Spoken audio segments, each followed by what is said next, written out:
8 o'clock. It is January 17th, the last day of the work week. We love that. Don't you love the weekend? Oh, don't you? Yeah. Except, I don't know, it's still winter. Okay, but you can't think like that. It's going to be a while if you keep thinking like that. I know, but right. listen, spring's around the corner, 62 days. We've got the countdown going. I think by Monday we're going to be back 59 days, right? Oh, yeah. Yep. Yeah. Something to look forward to, people. Yeah. That's Abby Fridman. I'm Dan Track. This is Arc Rochester. And boy, do we have a packed show for you this morning. Yeah, that's right. Coming up, we are going to be looking ahead to the Military Salute Night hosted by the Rochester Amerks and the Veterans Outreach Center. We're going to show you some of the special elements that they're incorporating into the big game tonight. Yeah, and something big with them starting at 10 o'clock this morning. And then later, Project Level the Field. We're going to be joined by representatives from the nonprofit to learn more about the services they provide for local students. Okay, before all of that, we are looking ahead to the weekend and the forecast. So we'll check in with meteorologist Marty Snyder. And Marty, it's cold. A bit of a warm-up, I guess. We were saying earlier, everything's relative, so, you know, the warm-up. Yeah, that's it. It's going to be a little bit. We'll come up a little bit. We'll come above freezing, so that's some good news there for the temperatures. Again, for January standards, that's a pretty good day for us. We will see what's left of the snow showers continue to taper off. Already that's beginning to become the case, but still just a couple of lingering ones are a possibility over the next 2 hours, and that's about it. 34 at noon. We're going to be somewhere in that mid to upper 30s range for highs today, and then longer term, we're going to see a lot of movement in these temperatures, probably as high as almost 40 tomorrow. Tomorrow, we could see some rain showers mixed with any snow showers. Other than that, somewhere in the teens by the time the Bills play.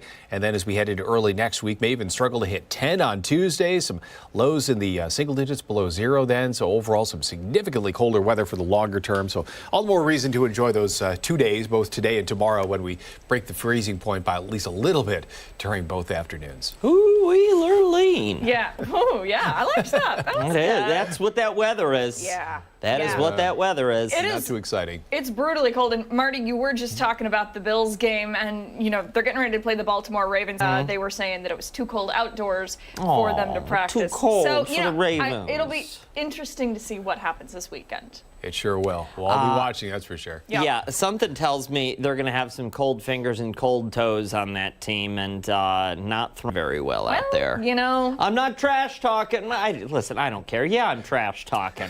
They're going to do better than I Ravens, can come do. on. They're not going to get it done.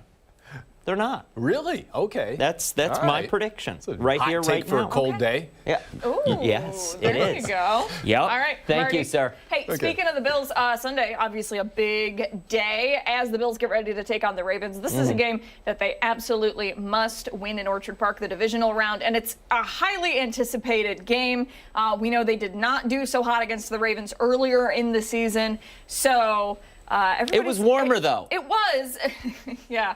I think a lot of people are thinking they got one loss under their belt. It's done. It's over. Let's get the win. Listen, that's what I'm thinking. Yeah. And we want to know what you think about the game.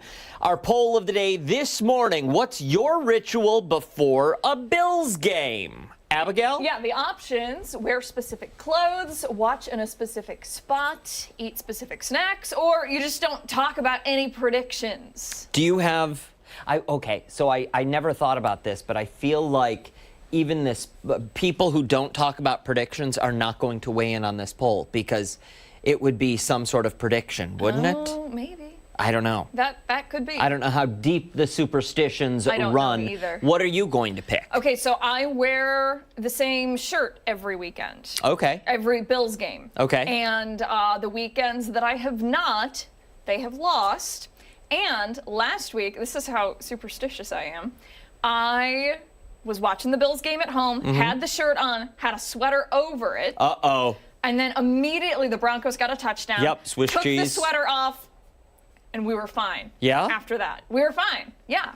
Can I ask a Yeah. kind of personal question? Okay.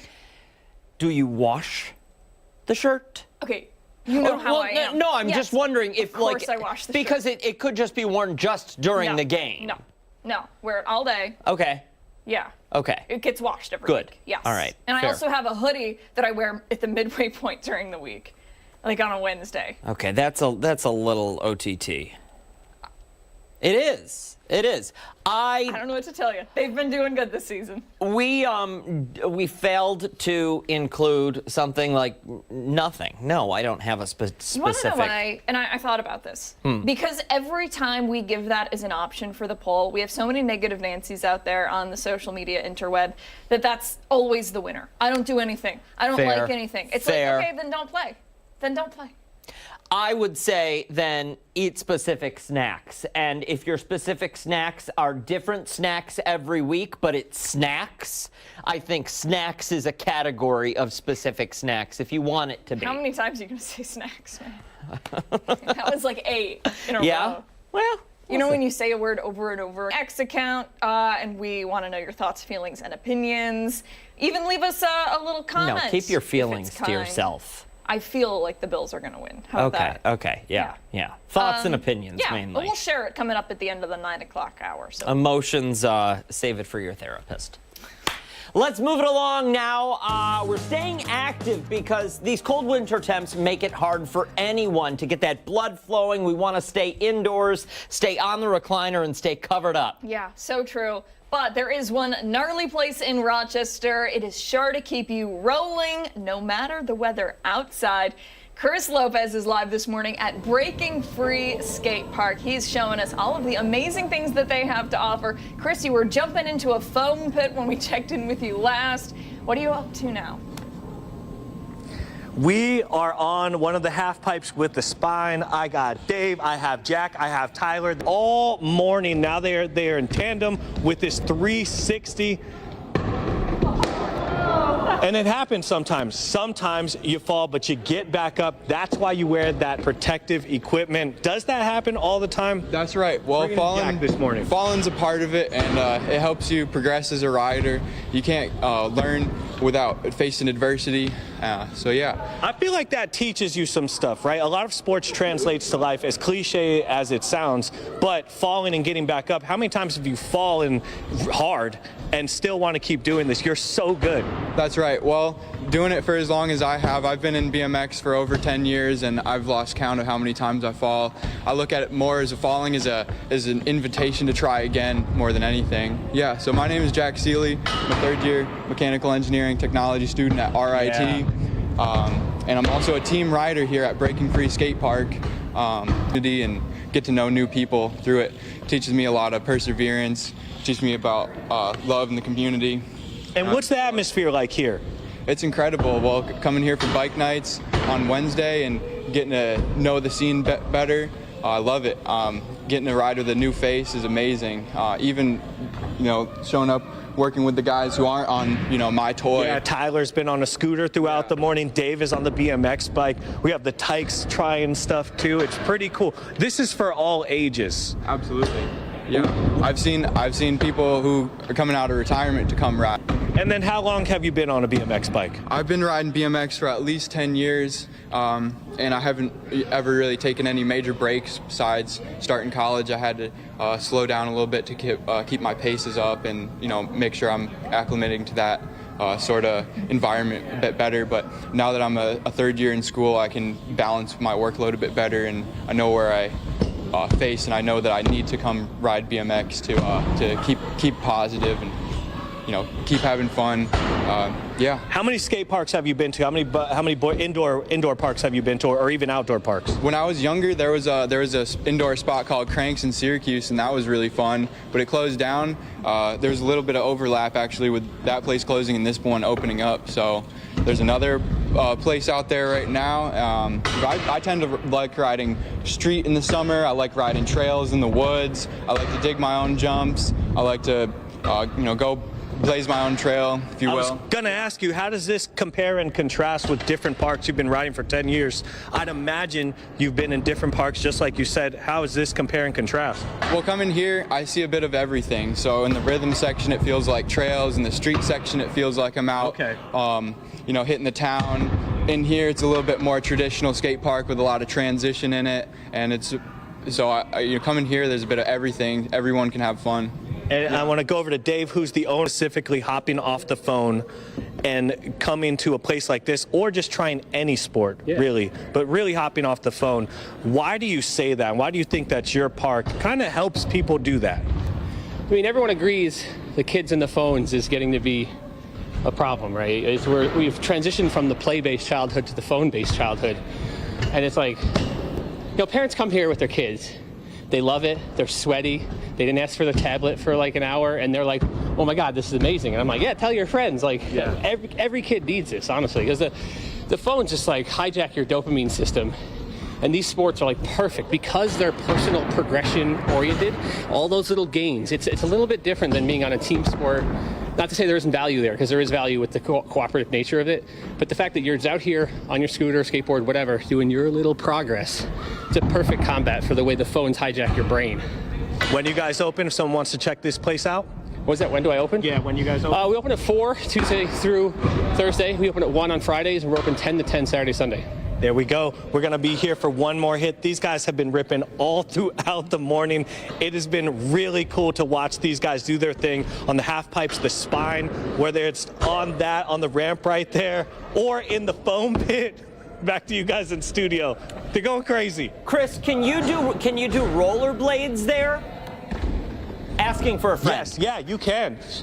Yes, you can do rollerblades here. You can do bike. You can do the scooter. You can do the skateboard, which is what I like. Very unique, I will say. I did skateboard a little bit in the 6th grade. It is not like that at other skate parks. That is really Listen, some of these guys are like good. Yeah, that's why they're there. Yes, this is true. This is true. Thank you, sir.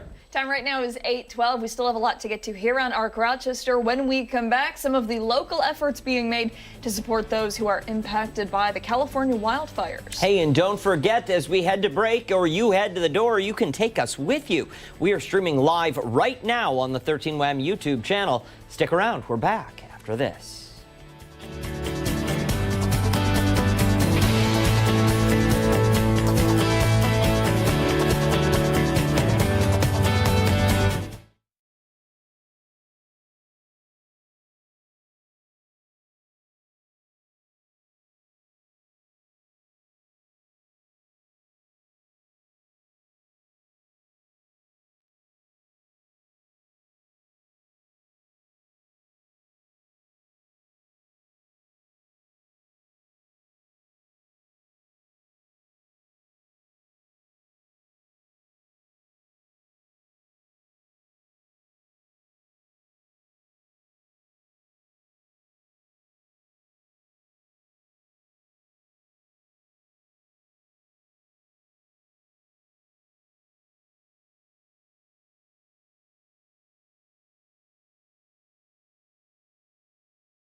Welcome back. 8:15 this Friday morning. The devastating wildfires in California have been burning for more than a week now. Those fires have claimed the lives of more than 20 people and scorched thousands of structures. Yeah, people across the country are garnering support for those out west, and even right here in Rochester. For more, we're joined now by the executive director of the Greater Rochester chapter of the American Red Cross, Kenneth Lee, to talk about those efforts here at home to go out west. Kenneth, thank you for being here. Well, thank you. It's a pleasure to be here. And I wanted to thank first this network for doing an outstanding job of covering what's happening. The disasters are horrible, and many times if networks like this does not show what's going on, people are not aware.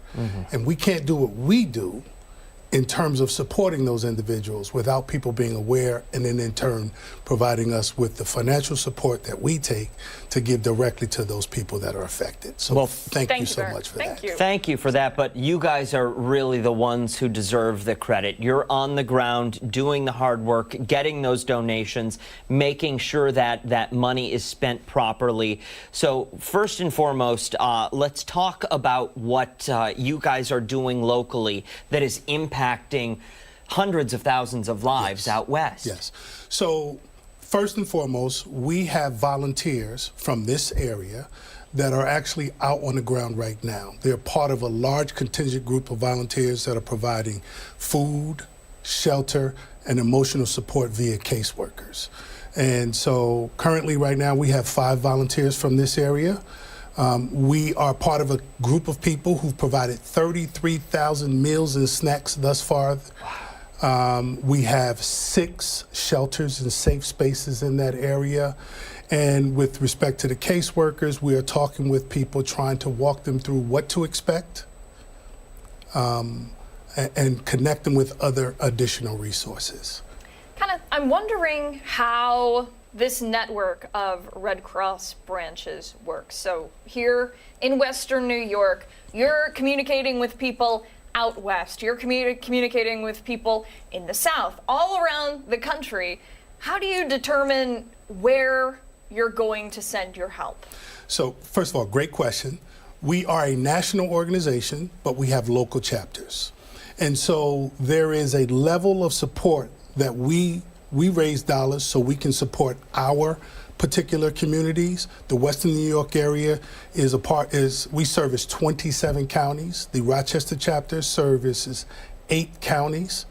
And so we generate resources so we can support ourselves locally. When we have large events like this in California, the events in North Carolina, Hurricane Helene, so on and so forth, then that's when we all gather together and we provide resources for them. Then we do what they call donor designation, where we set up an opportunity for people to donate so that resources can go directly to those causes. There's one thing I want to say, and this is the reason why I started this conversation off by thanking you guys. These natural disasters are not going away. In 1984, there were 2 national disasters. 40 years, here we are, last year, 2024, we had 27. And we do not anticipate this number or happen. People will always need support, and that's why it's important and critical, and that's why I wanted to start this conversation off thanking you guys.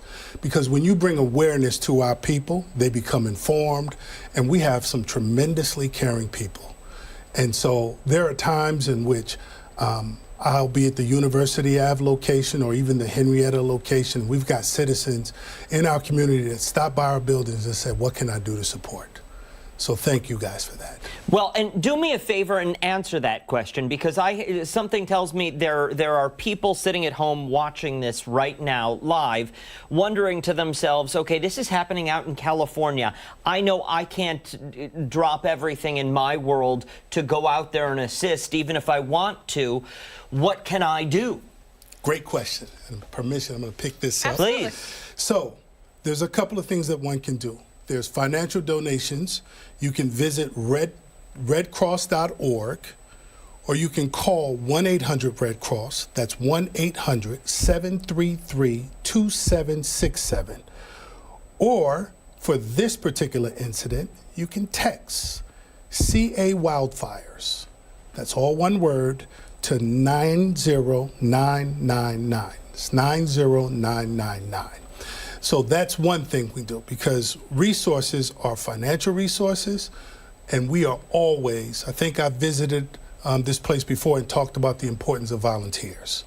So what we always look for is people that want to be a part of this team that helps out humanity. Now you won't, and I want to say this, anyone that signs up and says, I want to volunteer, there's training involved. And so given this situation, one will not be deployed out to California because there's training involved. But there is always a need for volunteers. And then the third thing, whenever something like this happens, these California wildfires, we do blood drives out in the West Coast. Those blood drives had to be canceled, obviously. And so we are responsible for providing up to 40% of the blood across this country. We, in this particular area, process all the blood for the state of New York. And so whenever something like that happens, we cancel blood drives, people don't go. Understandably, there is always a need for more blood. And so to donate blood, we have an app. They can go to the app to look for their nearest location and sign up to give blood, or they can call that same number, 1-800-RED Cross, redcrossblood.org, that's the website, and the 800 number, which is 1-800-733-2767. That's what we count on our individuals, our communities to do in terms of support. So in short, there are so many ways that Yes. people can get involved, and one person really can make a difference. Without question. Yeah. Kenneth, thank you so much for your time today. We appreciate it. And you gave a lot of phone numbers and a lot of websites, and we'll post all of those for you over on our website, foxrochester.com. We certainly will. Thank you again. Thank you. Once again. Hey, stick around. We have a lot more to come right here on ARC Rochester, including when we come back, we are going behind the story. Yeah, stick around. We're back after this.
.25, welcome back. It is time to go behind the story this morning. We're getting a closer look at some developing news headlines that we've been following closely. We are, and we want to start with the future of a very popular social media app, TikTok, and the possible decision that could come from the Supreme Court later today. Yeah, Stephanie Joseph joins us now from the newsroom with more. And Steph, the countdown truly is on. Yeah, guys, it feels like we have been talking about this for quite some time, but it really is just days down until that Sunday deadline. A number of people have sort of come forward expressing interest in wanting for TikTok to be sold is because of concerns, security concerns, really connected to the Chinese government here. But yes, we are just 2 days away.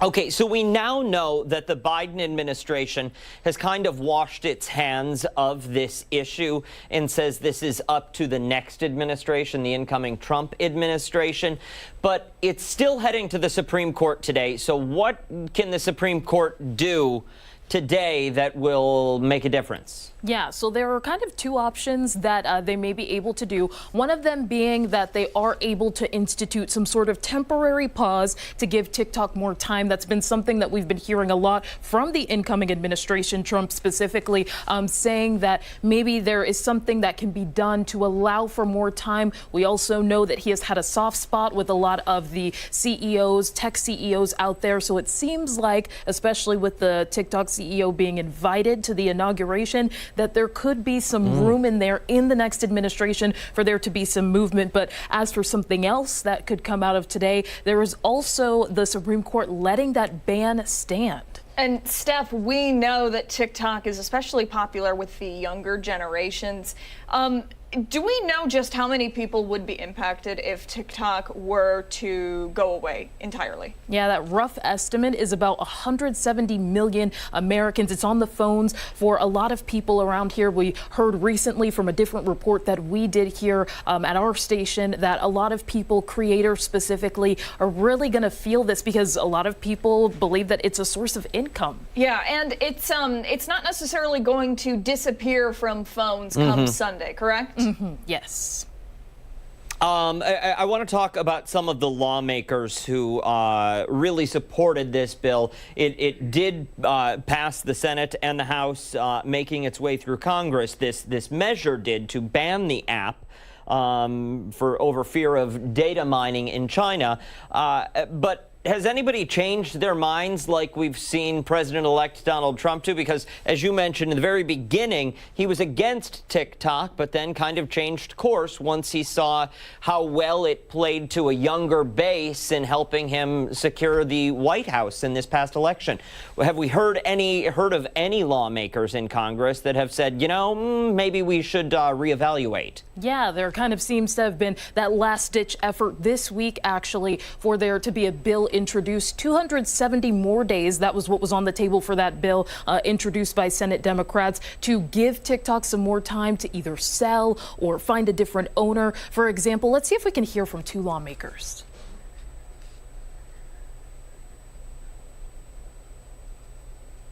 So it's time to take a breath, try to step back, buy some time, try to figure this out rationally, but in no way should we have TikTok go dark on Sunday. It would be catastrophic for just so many small businesses, so many creators, so many communities that have been created with no alternative available to them. I'm very frustrated with how Congress has gone about doing this. We did not have a debate in the Senate. We did not have hearings in the Senate. We did not even have a specific vote. We should have done this differently, and now is a time that we can do it differently. We're asking for time for us to debate this, discuss this, and find a solution that preserves the platform and addresses some of the legitimate concerns that have been raised. And I don't know if either of you have been on the app recently. I feel like every third video on that app is, oh no, it's the end of TikTok, and people trying to figure out where they're going to go, what platform or network they're going to next. Yeah, it is interesting, and a lot of content creators saying goodbye to their fans, to the audience. Yes. And it'll be interesting to see what happens with the Supreme Court. It'll be interesting to see what happens come Sunday. And Monday, we know, is inauguration day. It'll be interesting to see what happens with that as well. And I don't think it's, Steph, you might agree with this, I don't think it's out of the realm of possibilities for the president come Monday, or the president-elect now, but President Trump come Monday, immediately following his inauguration, to say, no, we're not following through with this right now. We're going to take a break, either via executive action or some other route. Yeah, that is for sure. I mean, a lot of different sources, CNN specifically, reporting that he does want to do some sort of action to help make sure that TikTok can still not go dark. All right, Stephanie Joseph, we appreciate you so it. much. Time right now is 8:30. Stick around. We still have a lot to get to here on Arc Rochester. We are back on the other side of the break.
Welcome back. Thanks for joining us. I'm Abby Ferdman. And I'm Dan Schrack. We've got a packed hour and a half remaining here on Arc Rochester, but we want to talk about what you are talking about on the internet in today's Trending Now segment. Yeah, we're going to start things off with a new product marketed as soup you can suck on. Yeah. So the popular brand soup, Progresso, is releasing a new product that doesn't require a spoon, a bowl, or much of anything. You just got to have a mouth. Yeah. And I think most people have those. This is really nasty. They're launching traditional chicken noodle soup hard candy. The brand says the limited time item is being released for National Soup Month, which is January, as well as cold and flu season. Now, the drops were made with broth, comfort, and convenience. But it should be both. Oh, both. Both. I'm sure they're made with broth also. Yeah. With both comfort and convenience in mind, they're individually wrapped candies to be popped on the go with no preparation. So you don't have to even heat it up in a pot or in the microwave. Yeah, so some people got the early sample and described them as bursting with sweet meets savory flavor, featuring recognizable notes of broth, chicken, vegetables, noodles, and even parsley. No, thank you. Each order of 20 drops comes, you see it right there, resembling the Progresso soup can, and it's accompanied by a can of actual Progresso traditional chicken noodle soup. This way, I think you can do the taste test. Yes. Or taste comparison, I suppose. Yeah. The cost of both is $2.49 plus 99-cent shipping. The candy will be available on their website and released every Thursday for the rest of January while supplies last. Now, so that's 2 Thursdays left. Yes, I know we were on the internet pretty early yesterday. Producer Hannah was on the internet pretty early yesterday trying to acquire some of these drops, and they had already been sold out. Yeah. They were gone. Pretty crazy. Hot stuff. Oh, okay. Would you do it? No. Would you just, okay, you wouldn't buy it. I wouldn't buy it. Will you try one if we get them? We ate insanely hot sauce yesterday. At this point, there is nothing that I can't do. By the by, I feel like we should have a follow-up segment to that today to just talk about what followed. I'm going to be completely honest with you. I've been eating Tums like they're candy for the past 24 hours, almost. Yeah? Yeah. I made it out into the parking lot and had to quickly return because those crackers were, I swear, they were, every step I was taking, they were making themselves higher up. And yeah, so had to come back into the building and release. This is a morning show. People are eating breakfast. I know. Listen, you made us eat hot sauce. Yeah. 6 million Scoville hot sauce. This is on you. Yesterday as I was leaving, but I had just come out of that restroom and I felt horrible. And he's like, Dan Schrack. And I was like, oh, Schrack. And just kept on going. I couldn't make it to my car. Yeah. I thought I was going to pass out. Yeah.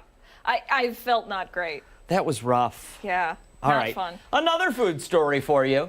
This Valentine's Day, one ice cream brand is catering to everyone, no matter their love language. Yeah, Ooh. This is cool. So Van Leeuwen Ice Cream is launching 5 new pints of ice cream with flavors inspired by all of the different love languages. You remember the love languages? I do. Acts of service, words of affection, physical touch. Receiving gifts, quality time. Yeah. Oh, it's words of affirmation, not Those affection. Look killer. They do look at quite acts of good. service. Yeah, Are you kidding me? what is Okay, that? all right, Maybe so I'm we'll going to tell you find right out. now. So physical touch is Hug Me Hazelnut. I'm Okay. sorry, Hug Me Hazelnut Truffle. It blends nutty hazelnut ice cream with pieces of chocolate truffles. I like that. Words of affirmation. You're my brown sugar cookie butter swirled. Oh my gosh. Okay, and then there's gift giving and receiving, which is a chocolate strawberry surprise, sweet cream ice cream with chocolate chips and strawberry jam swirls. I feel like you just ruined the surprise there. I think the surprise is something else. Oh, is it? I don't know. No, either. Quality time. It's Let's Hang Out S'more. Sweet cream ice cream with chocolate chips, marshmallow, swirls and graham crackers mixed in there. Yeah, all right. And then we've got acts of service. It's a blackberry chip. Wait, what is it? Blackberry chippin'. Oh, okay. Blackberry chippin'. Oh, because it's acts of service. Okay, I got you. So it's a, chippin'. It's a blackberry sherbet. So you could have this. Yep. It's got chocolate chips, and the flavors can all be found at Kroger stores just in time for Valentine's Day. I wonder, can you buy them online, Ashley? Because I would. I imagine you could, because we don't have a Kroger around here. I know. So you. Okay. Oh, yeah. yeah. Can we put in a little order? Could be our Valentine's Day gift. Yeah, that might actually be nice. That would be lovely. Just keep it in the budget. I hear I'll submit the receipt. The CEOs of Kroger are huge fans of the show. So they watch constantly. One of them just emailed this morning about the question of the day. Yes. So. Yeah. Big fans. Yeah. Just send it our way. Yeah. Thanks. Hey. 4225 West Henrietta Road. Yeah. Yes. Do you know the zip code? No. Rochester, New York. I don't know. Figure it out. Google it. You're all right. Hey. Stick around. A lot more to come here on Arc Rochester. That's true. When we come back, we are once again checking in with Chris Lopez, who is catching some air at Breaking Free Indoor Skate Park. And don't forget, you can take us on the go wherever you are. We're streaming live right now. Check it out. You can actually watch us on your television and on your cell phone while sitting on the couch at the same time. You can even comment on the live stream. You can. I always forget.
No, you're not saying that.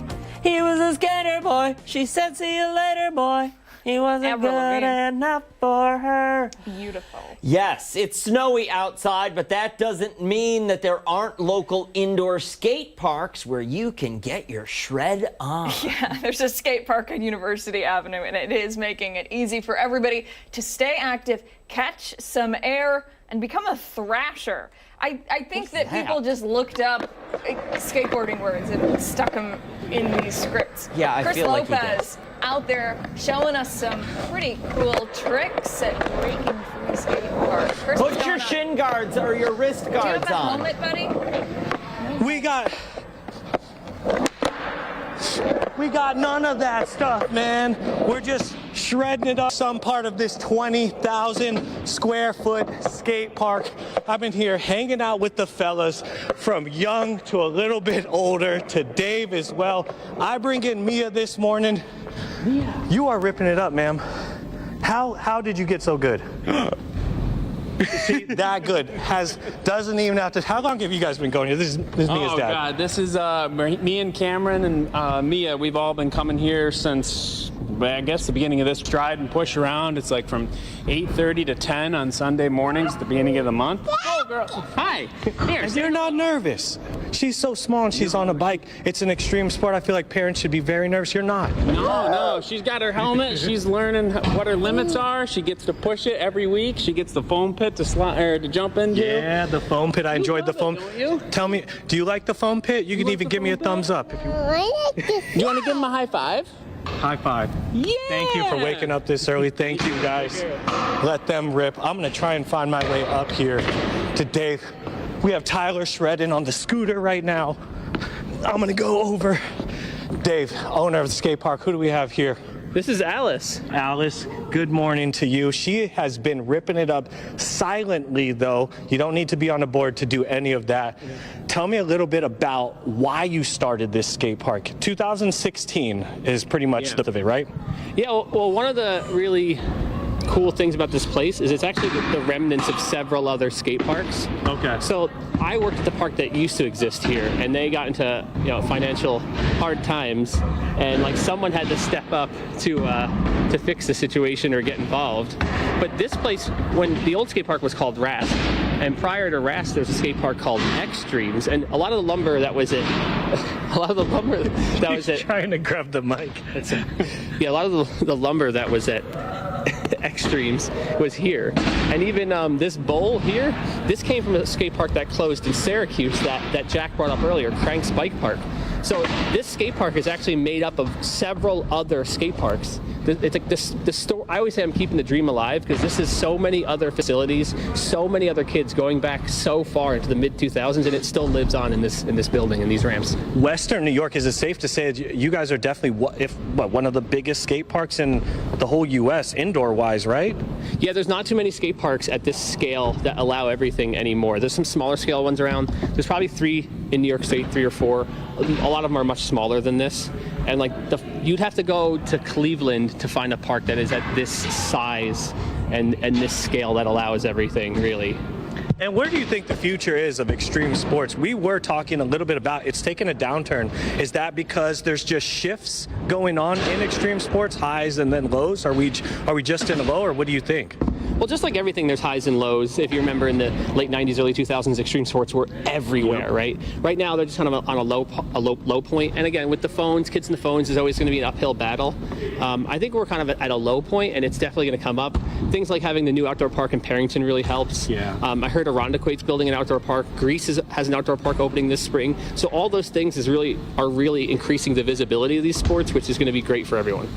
And then when are you guys open? There's got to be people that want to check this place out. This place is really cool. It's indoor, very safe. I love the environment here. Yeah. Well, yeah, as far as safeness goes, this is designed so each section is like a road. Yeah. There's very little crossover, so there's low chances of collision. As far as when I'm open, I'm open at 4 on Tuesday through Thursday, open at 1 on Friday. We're open until 10 p.m. every day, and Saturday, Sunday, all day, 12 hours a day. And every time the kids are off from school, we open early. We have a color-coded calendar on the website that reflects every, Martin Luther King is this Monday, Martin Luther King Day, so we're opening at 1. And you teach private lessons too. He is very good. The philosophies he's been teaching me off camera about how he teaches, you definitely want to get a private lesson from Dave. Thank you so much for joining us this morning. Everyone's been ripping throughout the skate park. Jack jumped off a wall, man. I mean, I don't even know what to say. I'm sending it back to you guys in the studio. He jumped off a wall. Yeah, It's so impressive. Cool. Yeah. So impressive. Very cool, Chris. Thank you so much. We appreciate it. Time right now is 8:48. We still have a lot to get to here on ARC Rochester. When we come back, we are looking ahead to tonight's very special Amerks game. Yeah, it's exciting. We're back right after this.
Some hardcore music Yeah. there for that open. We're getting pumped. It's Friday. We are. We're going beyond the locker room this morning because tonight the Rochester Amerks are honoring our nation's bravest with a military salute night in partnership with the Veterans Outreach Center. Yeah, so telling us more about it this morning, we have Amerks multimedia journalist Andrew Mossbrooks and the executive director of the Veterans Outreach Center. We have Laura Heltz with us. Good morning to you both. Thank you for being here. Hey, good morning. Andrew, let's start right out. We love these nights. They're so cool. They're all for a great cause. Tell us a little bit about what we can expect tonight. Well, I think one of the cool things that you talked about is being for a great cause, and Laura and I were talking earlier this week. It's the 9th season that Veterans Outreach Center and the Rochester Americans have been partnered up, so we have so much going on. I think first and foremost, it has to be discussed about our jersey. This year's logo on the front of our jersey bids have been going in all week, and again, part of the proceeds going back to the Veterans Outreach Center. So on top of that, should be a good hockey game too. And these are the ones that are going to be worn on the ice tonight. Yes, that's the cool thing too, is they're game-worn jerseys, even the one right in front of you. I mean, I don't know if you want us to grab it or not. We've got Isak Rosean's jersey, so I mean, we can, take a look at the back of the number here if you don't mind. Yeah. Grab that. I'll do my, I think last time I did a little Price is Right display here. Take a look at this. Very That's nice. cool. That's cool. Yeah. There you go. There we go. Look at that. Camera 4, right here, $1, Bob, $1. Yeah, so we have this jersey. All the players are going to be wearing them. They're going to be, again, game worn. They're authentic jerseys. And yeah, after the game tonight, they're going to be in the hands of some lucky fans who win those auctions. Laura, we've got to talk to you. For someone sitting at home who has heard about Veterans Outreach Center in the past, may not be so familiar, though, with the services you offer. Talk to us about the truly incredible work you guys do. The Veterans Outreach Center is a nonprofit, and people ask me all the time if we're affiliated with other agencies. We're our own standalone agency. We collaborate with a lot of groups in this region, but the main thing is we're a one-stop shop. So a veteran can come in and they can get employment and training services, wellness programs, residential support, food and clothing, and some of the things that we're really excited about. Last year we opened a brand new Peer Connection Center in June, and it is open from 3 to 11 p.m. 7 days a week. So folks that are dealing with mental health challenges have somewhere to go every day of the week. And this year, starting next month, we're going to open a brand new facility for female vets and their children that are struggling with homelessness. So very excited about that. That is amazing. Yeah, thank you. Is there a big need for that in our area? There is. So we expanded our residential facility for male vets, and we reopened that last year as well. And we have, on any given night, we have 45 men in our homeless shelter. And so we know that the need is out there for women. There's a lot less research, unfortunately, that's kind of been done about that. And I think, one of the challenges we find sometimes is services to our women warriors as well. For us, for our country, for our freedom, don't have the reliable access to some of these basic needs is tragic. To know that there are independent organizations like Veterans Outreach Center who step in and say, we've got this, we can figure this out and make this work for you, is beyond heartwarming. It's truly incredible. Well, thank you. And all of our services are at no cost to the veteran, and we work with every person who wore their nation's uniform, and I think that's one of the things that makes us unique as well. We don't put barriers in place dependent on how long you served, where you served, what branch of the military you were in, and so you're right, and the thing I think I'll just, kind of point out too is when our vets leave our residential facilities, 80% of them are moving into their own house and they're employed. And, that's not something that you see in every shelter facility and, across the country. So it's got to make you feel good, and it's got to make you feel good that your organization works with the Veterans Outreach Center and does something like this. Yeah, last year we were at one of those houses and we had some of our players, both with the Rochester Americans and Nighthawks, come out, serve food to them, sit down with them, hear their stories, and it really is a heartwarming situation that you end up finding yourself in. But it's also important, and it's things like that and moments like that where you realize how important, we're a sports team in the grand scheme of things. We play a game for fun, but just the impact that it can have on the community and the opportunity that we have to partner with organizations like the VOC. It's really special. Thank you both so much for your time today, and thank you for the work that you're doing to support the brave men and women who serve our nation, especially here in our community. For those who want to come to the game, who want to get involved, what do they need to know? Yeah, the two big things are, one, if you're interested in the jersey auction, again, that's on Dash. There's an app you can download on your phone. That auction going until 10 p.m. tonight. The other one is if you want to get tickets, I mean, it's easy enough. You can call in. We are encouraging people to go to amerks.com/VOC. Because if you do that and you purchase your tickets through there, part of your ticket purchase is going to go directly back to Veterans Outreach Center. So we really want to drive people to that link. Perfect. And Laura, for someone who just OC.org, and or they could give us a call, 546-1081, or stop by any day of the week. We're in the South Wedge. Excellent. Thank you both. Thank you. Time right now is 8:56. We still have a lot to get to here on ARC Rochester. We're getting ready to continue into the 9 o'clock hour. we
Friday morning. Thanks so much for tuning in. Here's your ARC Rochester news break.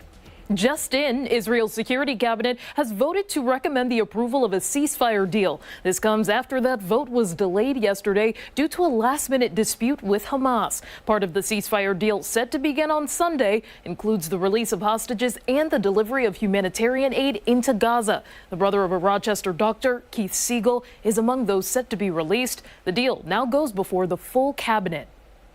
In local news, we're working to learn more about the condition of a person hospitalized after a fire at a vacant Rochester house. Firefighters were called to this scene here on Laser Street around 9:30 last night for reports of smoke coming from that home and declared a working fire. The windows and door were boarded up there, and it took crews about 30 minutes to put out those flames. That's when firefighters also found a person inside the home who had to be taken to the hospital for treatment. The cause of this fire remains under investigation. A woman from Newark is accused of selling drugs to another woman who police say overdosed and died. This happened just before Christmas, but now an arrest has been made. Deputies say 28-year-old Kiana Borum sold a 27-year-old woman drugs. That woman was later found dead in a home in Manchester. Ontario County Sheriff David Sorencione says a toxicology report revealed her cause of death to be a fentanyl overdose. Borum is charged with criminal sale of a controlled substance and was released on her own recognizance. Now, for all of these top stories and any updates, be sure to visit 13wham.com. Stick around. ARC Rochester is back right after this.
is January 17th. Thanks for joining us here on Arc Rochester. I'm Abby Fridman. And I'm Dan Schrack. We still have another full hour of Arc Rochester we need to get to, but right now we've got to turn to our next guest who is getting ready to take the stage this weekend at Comedy at the Carlson. Yeah, we're real excited. He stopped by our studio this morning to get ready for the upcoming shows. We're joined by comedian Orlando Jones. Thank you so much for coming in. We appreciate it. Thank you for having me. Absolutely. We're excited that you're here, and we're excited that you're performing in Rochester. Tell us a little bit about the show.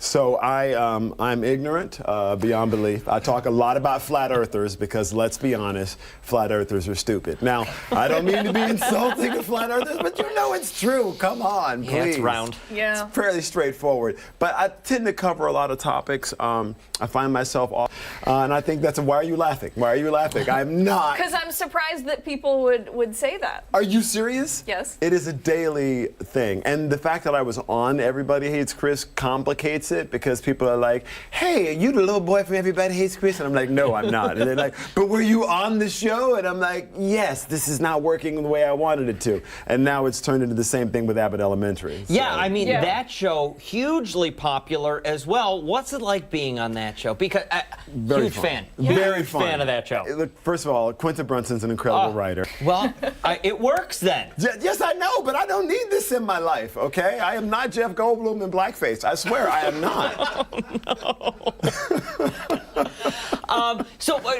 Let's talk about your body of work because, I mean, you have been in film and television now for decades.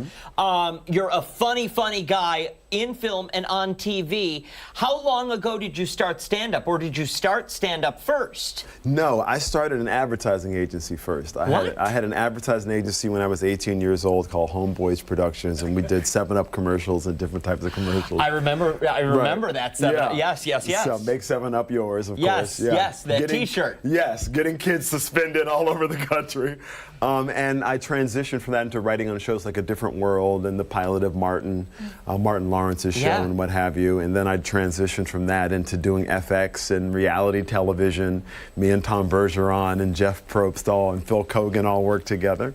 And then I transitioned from that into Mad TV and then to film and television. So I've got a chance to do a lot of different things artistically, and it's been a fun journey, but it's definitely been different stuff, which is what I wanted. The resume is impressive. Out of all of it, what do you think is the one that is your favorite? Yeah. Now, being here with you. This is obviously the most fun. What? See? This is being here with you. We like that. Today. We like that. I like to live for today. I think it's about who you meet today, who you find today, the experiences that you happen on a day. I think if you're consistently looking back, you miss all of that. But in living in the moment, I think for me, it's best. That's good advice. Yeah, That's good advice.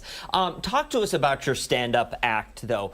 Who do you incorporate into that act? Where do you draw your comedy from? Besides the Flat Earthers. Yes, besides the Flat Earthers. Of course, the Flat Earthers. I think, family is a very consistent theme, and I think stand-up is really kind of about being honest. So I talk a lot about, my family, my kids, my parents, growing up in the South, the odd transition of coming from a place like Rochester, which isn't that big, and going to some big place like Hollywood, which was quite strange. And then, of course, there's just crazy stories. Like, I've had beef with Diddy for 25 years over stemware.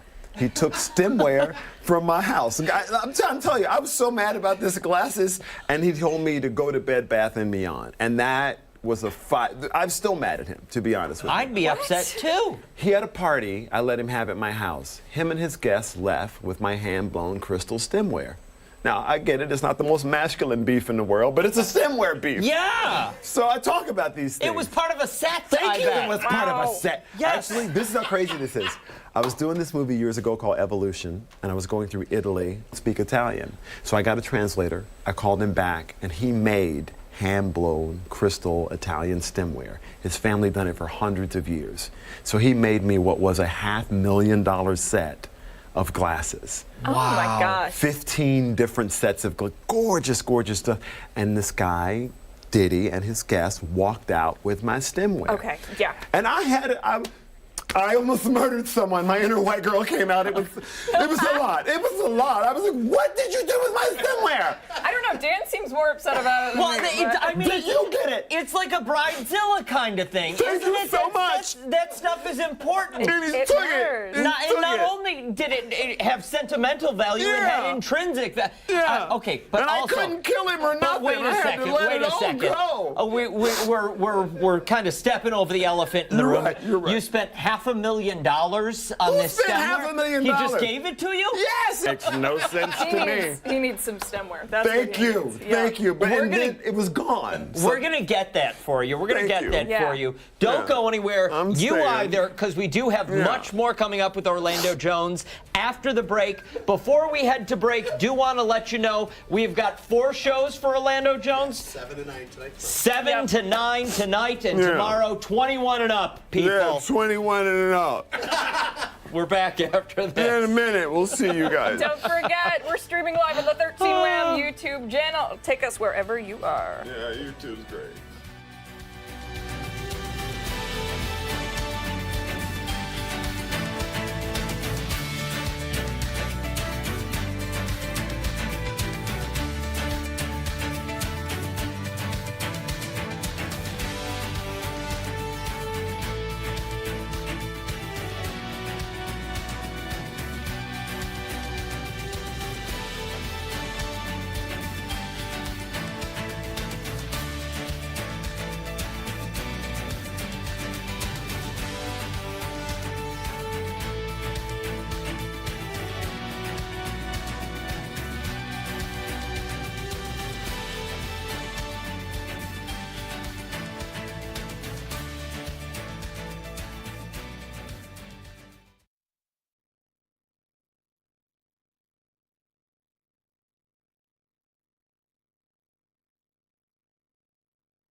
And in the 19th ward. So we are back. We are joined once again by comedian Orlando Jones, who's performing tonight and tomorrow at Comedy at the Carlson. 2 shows tonight, 7 and 9. 2 shows tomorrow, 7 and 9. 21 and up. You can get your tickets on. It's been said twice now. Yes. So It's not so 20. Listen. The club has a rule of 21 and up. I didn't know if it was the show specifically. No. Listen, I play churches. I will sometimes try and help a church raise money, and I'll go do a stand-up show to help that church raise money and just, diversify their fundraising. So for me, it can be anything. But since it is 21 and up, I try and have the commiserate fun that goes along with it. Okay, well, wait, we got to go from the funny then to the heartwarming, because that's really kind of incredible. You don't see a lot of people at your caliber who are willing to do things like that out of the kindness of their heart. Well, I mean, look, I've been really fortunate. I mean, if you're looking for black privilege, he is. He's right here. I feel like I've been really blessed. I get to do something I loved, and I get to make people laugh. I get to spread joy. And when I look at what churches do in a community, it's a lot of taking care of people who don't necessarily have the means or the help to do so. So by playing a church and helping them fundraise and not, trying to play the celebrity game, like, who really cares? Like, when you take a picture with you, so I just try and be in service of that and remembrance of it, because where I'm from, I'm not from a fancy town, I'm from a small town in Alabama. I got on the above ground railroad, Delta, and I landed in another town in the South. So I'm a Southern boy, and I think I see things in a very kind of maybe small town Southern way. I would imagine that your hometown is very proud. I don't know. I was a troublemaker, man. Please. Really? We were egging houses, and we were the troublemakers, of course. I would like to think that they are proud too. I've done a lot of charity work there, but I think charity's supposed to be anonymous, otherwise it's publicity. So I just try and keep it on the low. And when you help folk where you can, because I just came from the fires in Los Angeles, okay? And it's crazy. I have friends that lost their homes, and had to move to their second homes or possibly the Four Seasons. I mean, it's a lot going on there. Yeah. There is. Yeah. There is. I saw a lady in a parka. It was 65 degrees outside. She was like, "You understand? My yoga studio burned down. My dog is dead." I was like, "This sounds like a country record." Oh no! But let me ask. To the stand-up stuff. Yes. You said you incorporate the family into the show a lot. I'm wondering, what is their feeling? First, are they reaping any of the benefits? Any of the benefits? At the holidays, and of course. they're okay with it, or are they a little, I don't know that I like you telling me that story. Of course they're a little, I don't like it. Of course. There's always the story they're upset about that you told. That's just natural. And of course, they've been reaping the benefits for years. For years. And these loans that never get repaid. But of course, it's just the nature of family, I think. So they can't complain, is what you're saying. Well, I'm saying they can complain, but it'll normally just get incorporated into what's going on. So talk as you must. Fair. That's fair. That's fair. Just more material. Is there anyone in the family that has said, "Do not talk about me. Do not put me in any"? Really? Yeah, my mother. Absolutely. Okay. Yeah, that's why I talk about her the most. Absolutely. Yes. Why would I? My mother is the type of person that would come in and say the following. Green is a very tricky color. No. And I say, "Mom, you can't say that. That's not nice." I didn't know a girl her size could look so nice on something like that. Did you say that out loud, lady? You can't say that. She said, "What do you mean, Orlando? What do you mean? What do you mean?" She's Scarlett O'Hara in blackface. I can't do nothing with that lady. I can't do nothing with that lady.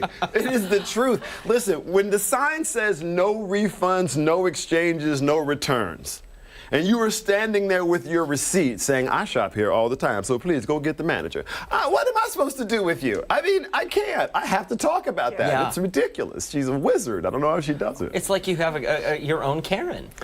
I do. You do? You don't understand. Listen, when Karens and black ladies unite, that's when stuff in this country gets done. Oh, Lord. That's amazing. Back to your hometown, and I want to ask about, braided there. Sure. Do you have a street named after you yet? I do not. Do you have a mural or a portrait anywhere? Not a doggone thing. Poster? I really feel like y'all need to get on this, because I don't feel like I... Who's the mayor? Who's of Greenville, South Carolina? Yeah. I don't even know. Oh, well, I mean, we got to start there. First step. Maybe the first step. Yeah, you're right. I mean, I don't really want that, though. I mean, look, I would We want it for you, though. Okay, fine. Listen, if you want to go sort this out, you do you, pimp. That's not my game. You know what I mean? I'm just. What if we named the studio after you? This, Can this be my area? Yeah. Can you be? Yeah. I have an Orlando Jones area in Rochester. Absolutely do. I already love Rochester. I've been coming here since 2008 to perform and work with Mark Ippolito, and everyone I've met here, and this is true, is super nice.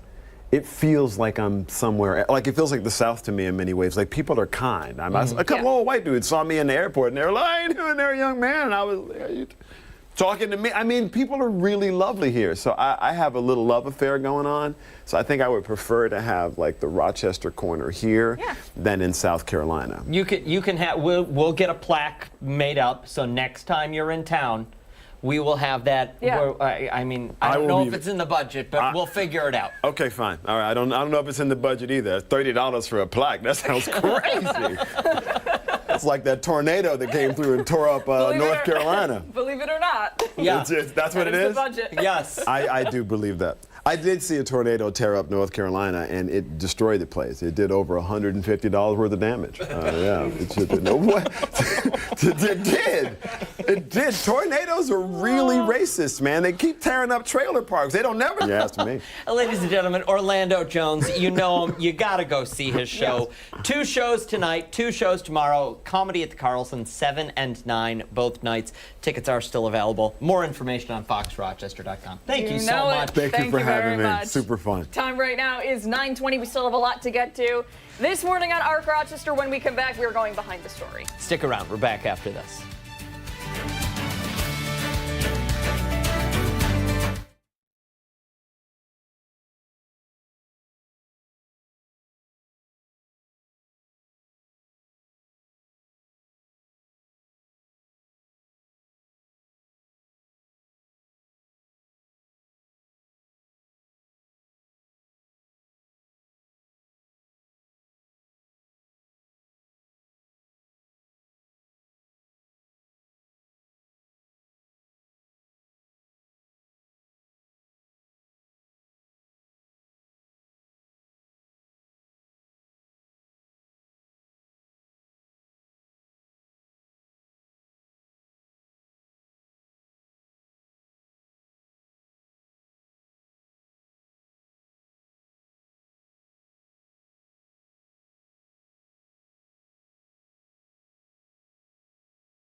Welcome back. We're going behind the story now on Arc Rochester, following the latest developments this Friday morning. We certainly are. We do want to turn to some political news as President-elect Donald Trump prepares for his 2nd inauguration happening this Monday. Yeah, Stephanie Joseph is once again in the newsroom with the latest. And Steph, let's get an update. Big day on Monday. Yeah, that is for sure. We know that there is a lot of security preparation happening in D.C. throughout the last few days, but also plans in place over the last couple of weeks here to plan for this major event. Thousands of people, not even just going to the inauguration itself, but will be around D.C. to witness history happen again.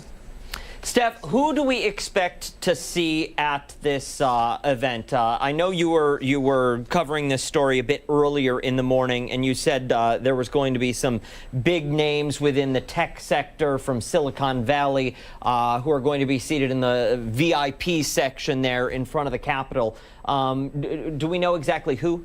Yeah, we do know that's confirmed. Elon Musk, for example, perfect. This picture just showed up right here, but also Meta CEO Mark Zuckerberg as well. We know recently that both CEOs have come out expressing that they are throwing support behind Trump. Mainly with Elon Musk, we know he will be a part of DOGE, the Department of Government Efficiency, when that is in place. But then also with Meta, we know that a lot of things when it comes to fact checking, for example, had been influenced by the Trump administration wanting to change those features in response to some of the criticism there. And Steph, I want to just go back quickly to something that we started right out with, which was the security measures in place. We were showing video right when we started of some of the barriers in place. I'm wondering if you can go a little bit more in depth as to the security details that will be there come Monday and that are likely being set up as we speak. Yeah, so right there, this picture here, that's going to be 30 miles of anti-scale fencing, and that's the most ever for an inauguration here. And also something to keep in mind is just the sheer amount of law enforcement presence.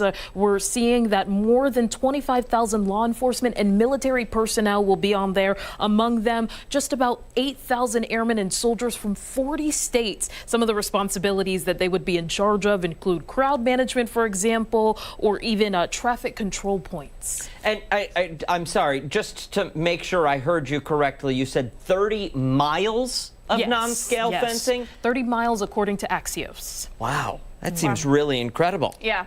It's going to be a busy day for P section. There will be notable people in there. I'm wondering what other highlights or events we can expect on Monday in D.C. Yeah, and Monday won't just be the only busy day. We know the days leading up the weekend, for example, will also be another busy one. Particularly on Sunday, we know that Trump is expected to participate in a wreath-laying ceremony at Arlington National Cemetery and then hold a campaign-style rally at Capital One Arena in downtown Washington, where village people are expected to perform. And speaking of performers, we know that Carrie Underwood is also expected to attend. So a lot of different events happening here. And another thing to also point out here is the presidential parade that will include about 7,500 participants. And among them, something to point out will be first responders, veterans groups, and school marching bands. But first responders specifically from Butler County, Pennsylvania, where we know that first assassination attempt had happened. Inauguration Day, quite a spectacle planned as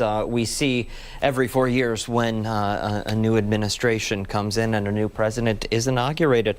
We look forward to seeing how this all plays out in about 72 hours. Yeah. Steph, thanks for the report. We appreciate it. Time right now is 9:27. We still have a lot to get to here on ARC Rochester. Stick around. We're back right after this.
Good Friday morning. Thanks for sticking with us here on ARC Rochester. Just before 9:30, I'm Dan Schrack. I'm Abby Fridman. We still have a lot to get to coming up in the next half hour as we continue to 10 o'clock. But now it is time for our favorite part of Friday.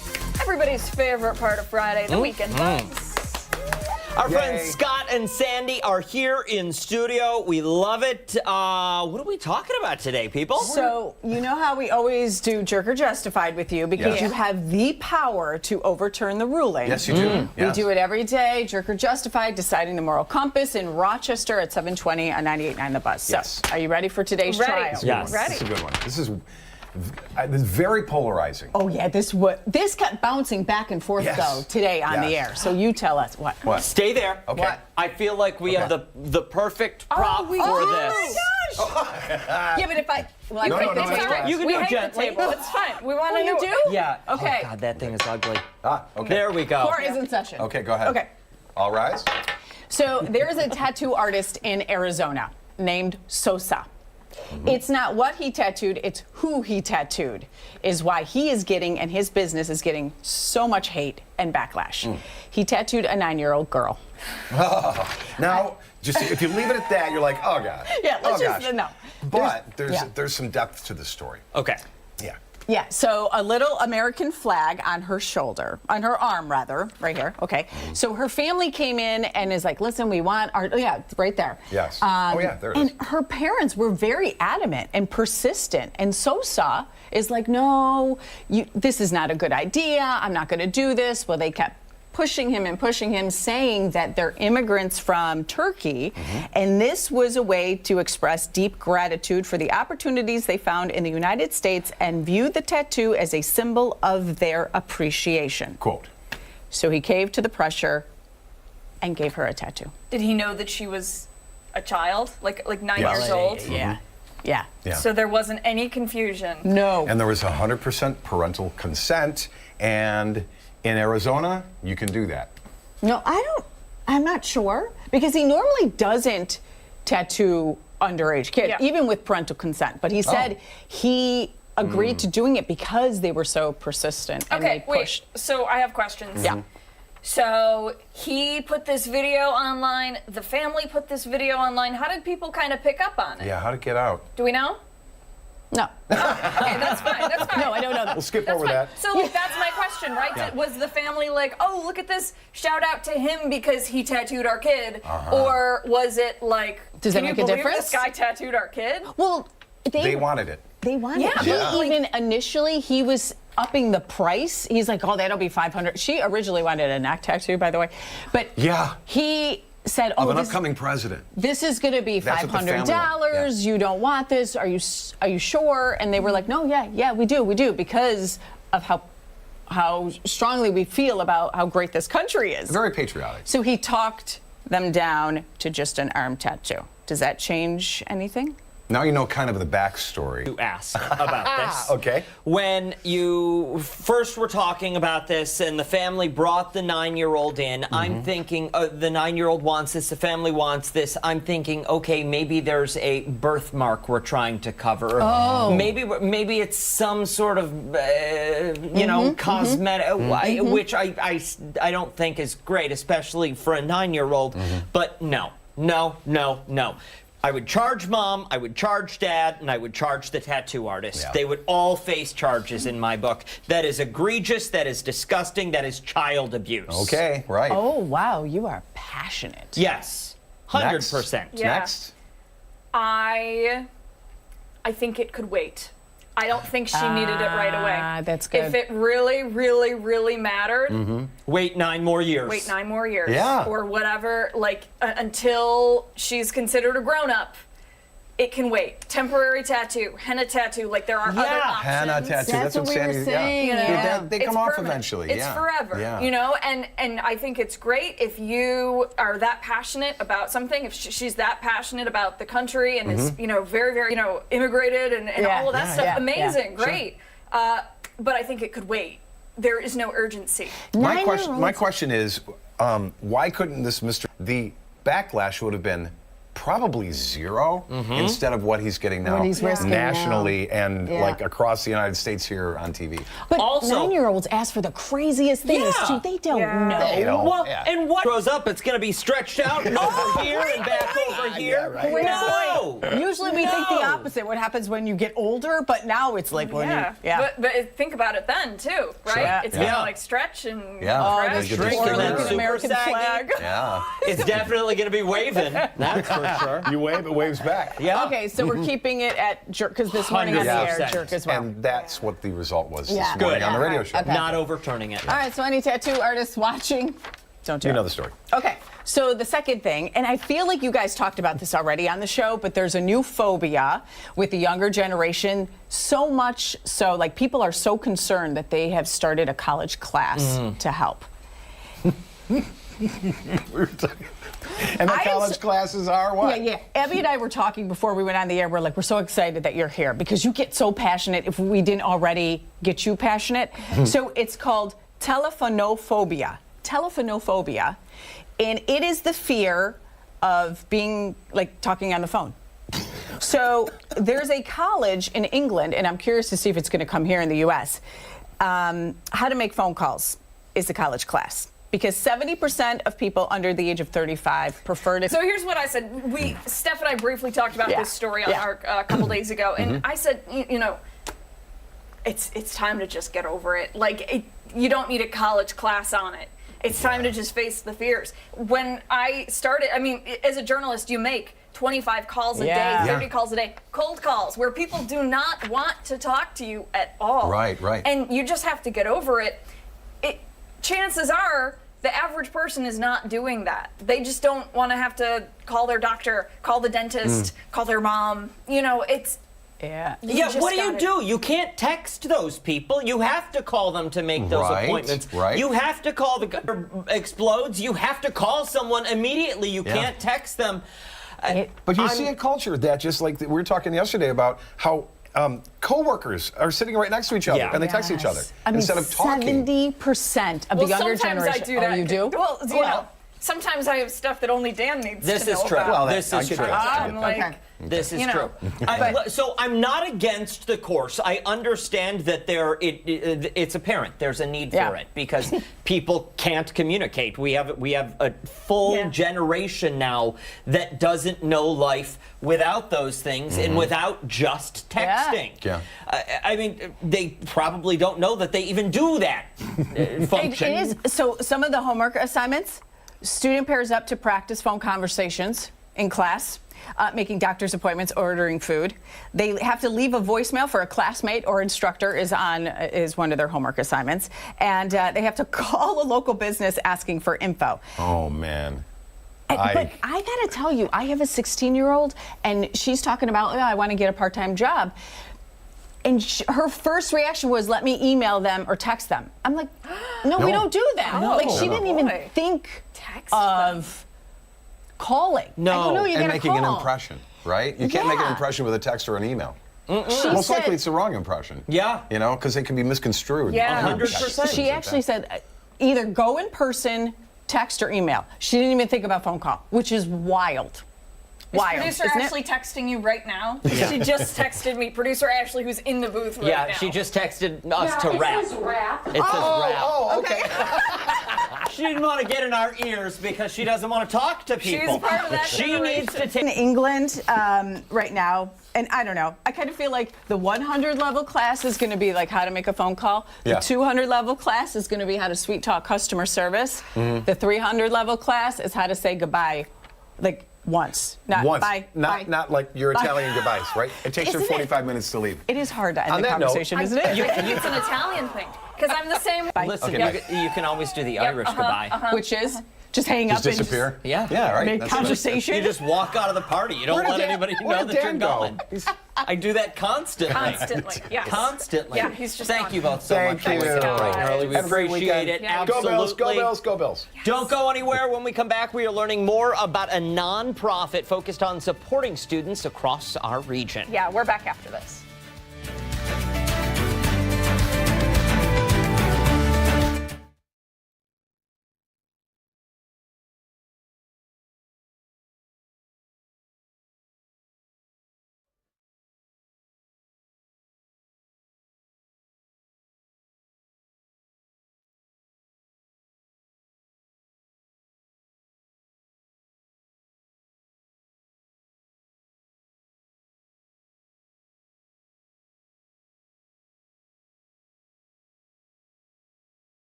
7:42. Welcome back. Many high school students are kicking off their second semester, and for some, that means it is time to start thinking about life after graduation. Certainly is. For those deciding to go to college, the application process can be stressful, bring on a lot of anxiety, but one organization is supporting students through that process free of charge. Yeah, it is really incredible. It's called Project Level the Field, and this morning we are learning all about it. Joining us now, we have Caitlyn, Marcello, and Keira. Donnelly, good morning to you both. Thank you for being here. Good morning. Thank you guys so much for having us today. We know about it, but people at home may not know about it. Give us a little overview about what Project Level the Field is. So Project Level the Field is a nonprofit co-founded here in Rochester, New York. We currently have bases in Rochester, UChicago, and then in Ithaca through Cornell University. We are a completely free college advising service, and we help students build their applications to really showcase their identity and what it means to continue on to the next level of education. But something that I think makes us really unique is that we don't push our students to pursue that secondary education if that's not what they look for. Our services actually encompass not only a 4-year degree, maybe a 2-for-2 at a community college, trade school, or entering the workforce. Our main goal and the mission of our organization is just to inspire high school students to believe in themselves and empowering them to pursue that next step in their life. See, that's very unique because far too often there are guidance counselors, college counselors who, you have to get that education, that secondary education to find any sort of success when nothing could be further from the truth. You can find great success with that education, but you can also find great success without a specific degree. And I think that that's something that's really beautiful about our organization. We are a very diverse group of people. Was founded through a biology class. One of the co-founders, Adarsh, he was my TA. Me and Hannah were his students. And I think it really speaks to the authenticity of what we do is we all came together for a common mission, a passion for education and a passion for learning, and wanting to make sure that students knew that you see that sticker price, $80,000 tuition to try and go, and education should never be that expensive, but we want our students to know that that's not what that means, and we bring not only the education about how to be a college student and what that life is like. For both of you, I'm wondering where this love of learning comes from. Go ahead.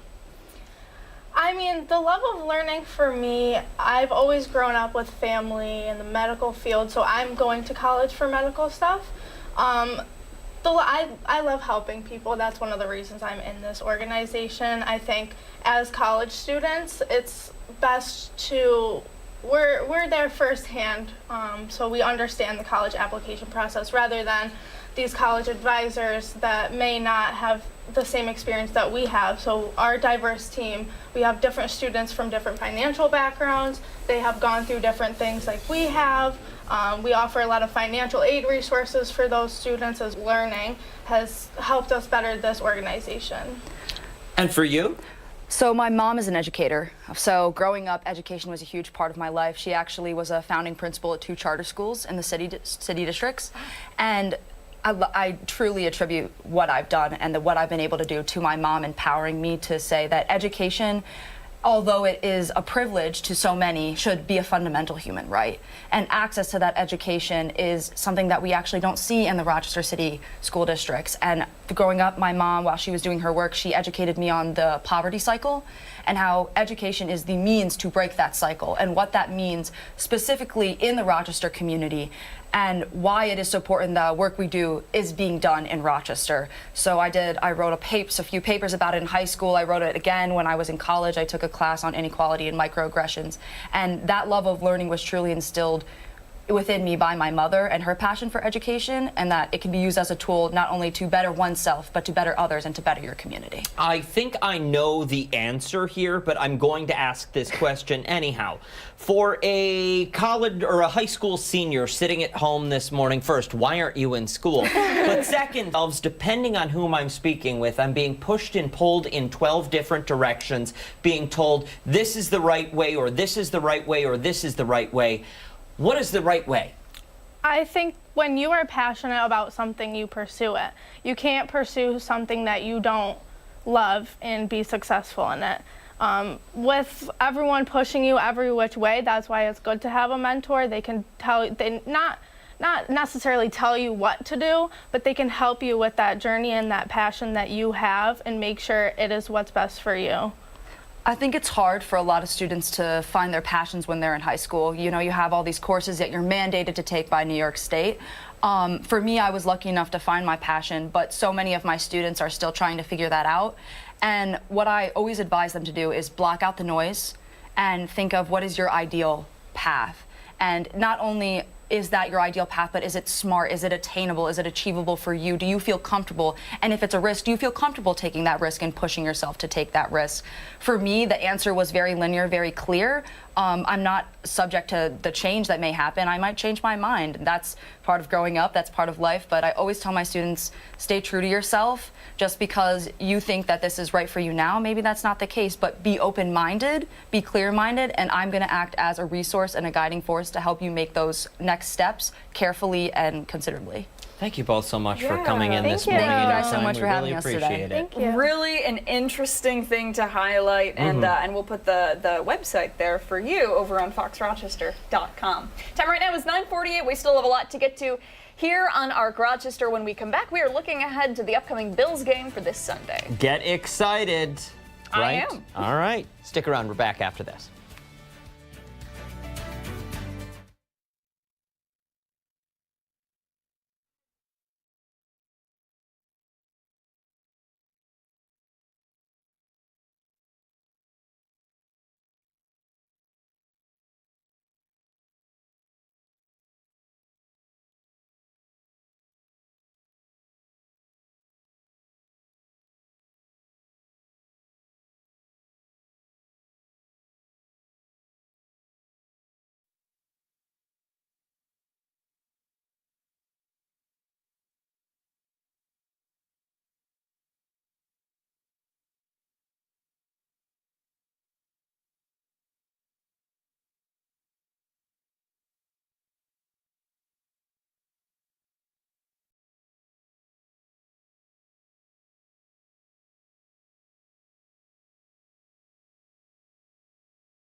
.50, welcome back this morning. We are looking ahead to Sunday and the highly anticipated Bills game in OP. Yeah, they're taking on the Ravens at home, and we're excited, but we're also anxious. And Chris Lopez is here. Chris, you're not really a Bills fan at all, are you? No, I'm a football fan. I'm a Vikings fan, though.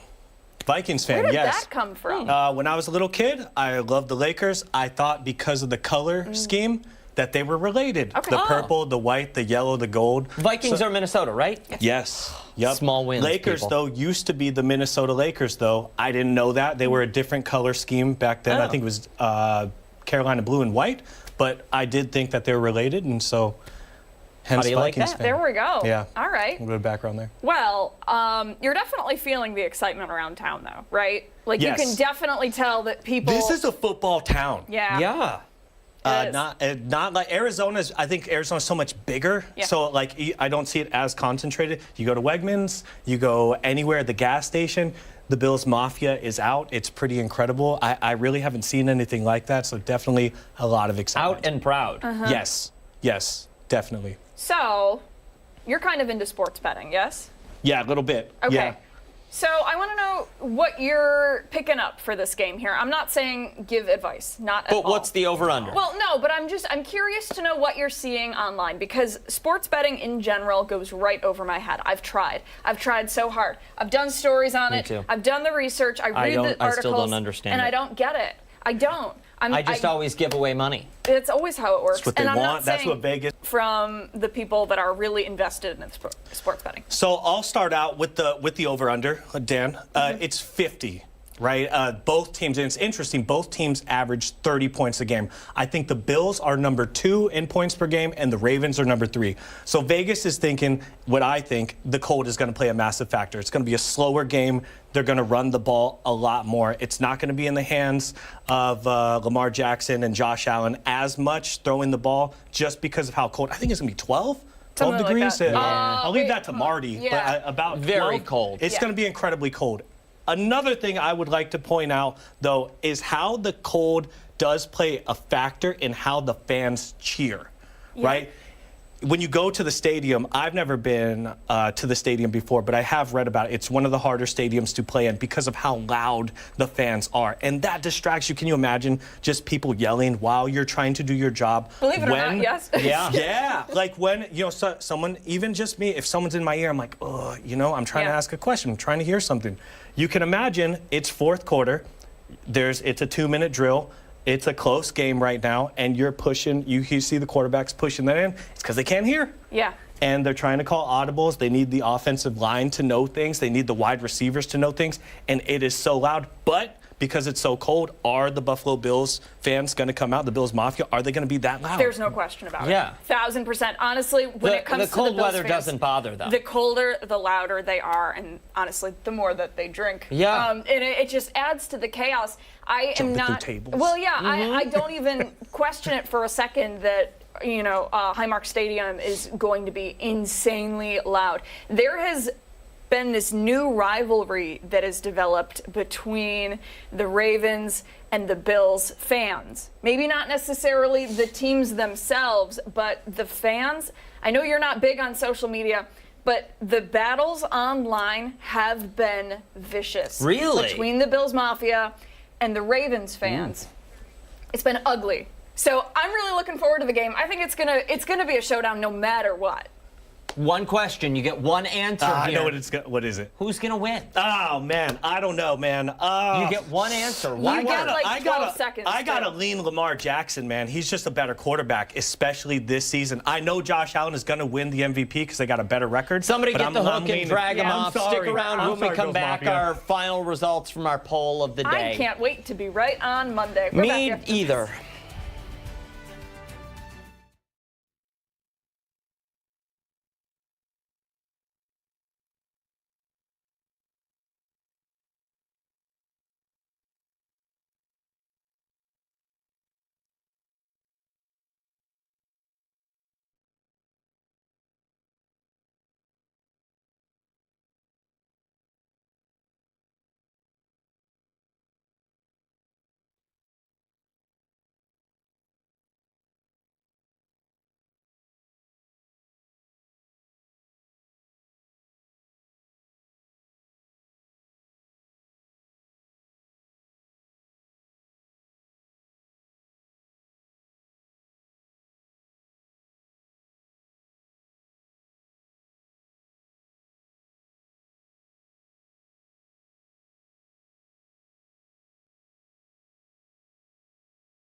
Welcome back. Time now for our poll of the day this morning. As we wrap up our final thoughts, we asked you, what is your ritual before a Bills game? Your options: wear specific clothes, eat. Okay, we can just show the answer, I guess. We're out of time. 51.5 specific clothes. I have no issue with it. Just make sure you launder them, especially if it's your socks or underwear. That does it for us. Make sure to wake up with us Monday morning starting at 4:57 a.m. over on the other channel. What channel is it? 13 WHAM ABC. We'll see you later today for 13 WHAM News Midday.